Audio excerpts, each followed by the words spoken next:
Mr. Buffett, Mr. Munger. I'm Tim Medley from Jackson, Mississippi. We're glad to have you back, Tim. Tim, how many years have you come? This is my 11th. Good. They've been 11 great years. Thank you very much.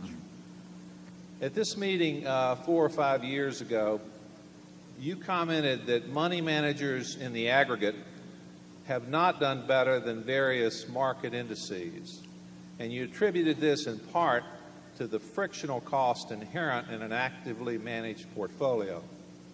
I wonder if today you would update your thoughts on this, and do you think that this underperformance compared to index funds will continue?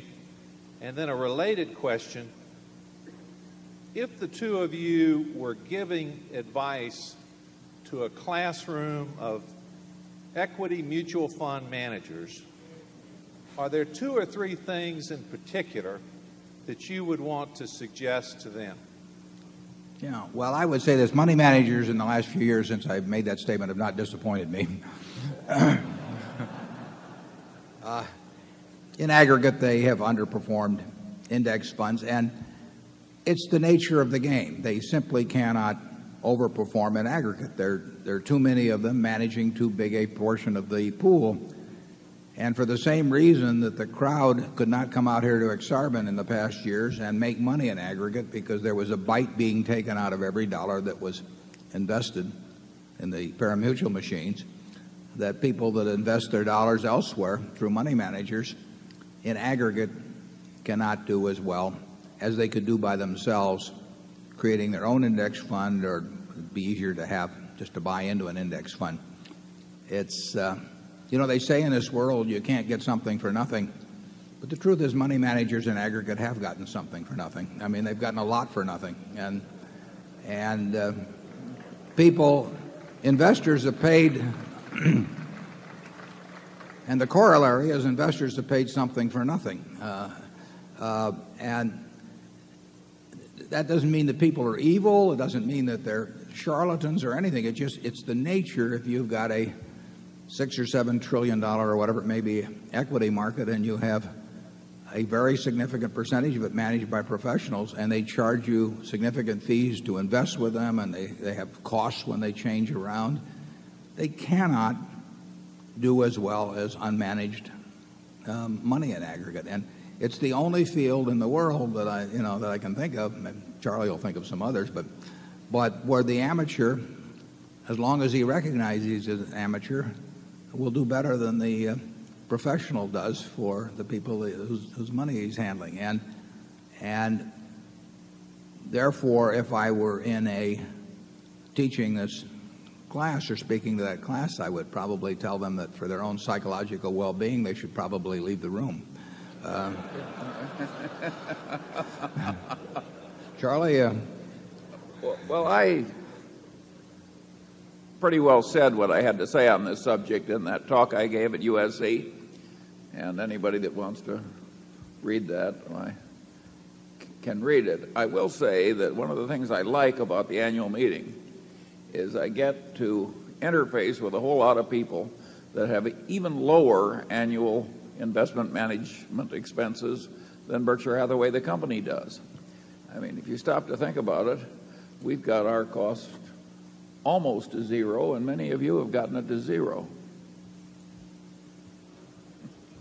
Yeah, Charlie and I would be glad to take any money management organization in the world that manages just been handed a note. It says, unfortunately, we don't have extra annual reports on site. Those shareholders desiring one should call us or write. So, and we're also on the internet. You can run it off there. So I apologize for not having them on the here, but they're easy to get. Just dial 346-1400, and there's an annual report line, and you'll have one sent to you. We would be willing to take any money management organization in the world managing $10 billion or more, and in the case of brokerage houses who have their brokers in aggregate handling $10 billion or more, and we would be willing to bet that their aggregate investment experience over the next 5 years or 10 years for the group that they advise will be will be poorer than that achieved by a no-load, very low-cost index fund. And we'd put up a lot of money to make that wager with anybody that would care to step forward. Gambling may be illegal, but now you can do it through something called derivatives, you see. And we could create an instrument that would allow that, even though it might be against the laws of the state of Nebraska. Charlie, would you join me on that? Or? Well, I certainly agree with you. I always say that exactly 1/5 have to be in the bottom 20%. And there are certain fundamental forces at work here but it is a very peculiar profession where you have to be in a state of psychological denial to shave in the morning if you do the work.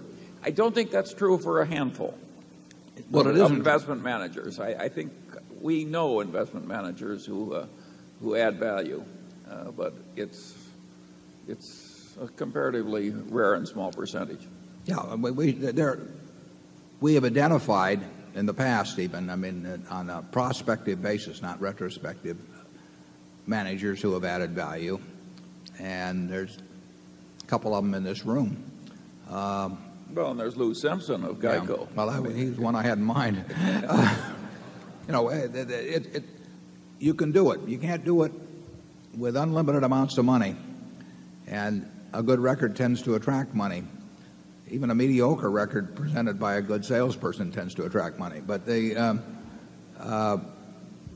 are people working with smaller amounts of money where the probabilities are that they will do better than average, but they're very rare.